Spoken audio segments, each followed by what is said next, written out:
सांसद पुरुषोत्तम रूपालाની પાટીદાર સમાજને એક ટકોર, જેમાં મંદિરો બનાવો પણ સમાજની ઉપયોગિતાનું ધ્યાન રાખો। જે રીતે માતાજીના ભવ્ય મંદિર બનાવી રહ્યા છીએ, સમાજ અને ઉદ્યોગની જરૂરને ધ્યાને રાખીને આગળ વધીએ તેવી ટકોર કરી। જરૂરિયાતોને ધ્યાનમાં રાખીને જ આગળ વધવું જોઈએ। સાથે એ પણ કહ્યું કે વર્તમાન સમયમાં પરિવારનું ધ્યાન રાખવા અપીલ કરી છે। સોશિયલ મીડિયાના લીધે પેઢી ગુમરાહ થતી હોય તો બચાવી લો। યુવાનોને વ્યસન અને આદતોથી દૂર રહેવા ટકોર કરવામાં આવી।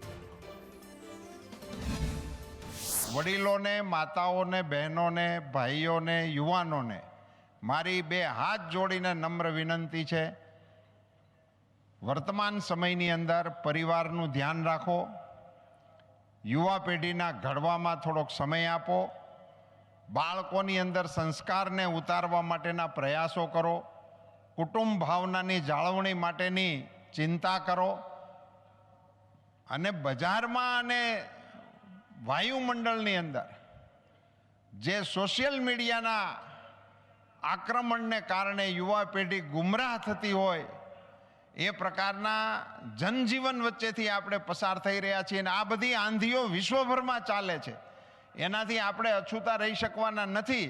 ત્યારે એનો એકમાત્ર ઈલાજ છે કે આપણે આપણા દીવાને બે હાથની આડશ આપી અને એને કોઈની જાળ ન લાગે, એને પવનનો ઝપાટો ન લાગે એવી કાળજી બધા પરિવારજનોએ સમાજમાં રાખવાની આવશ્યકતા છે।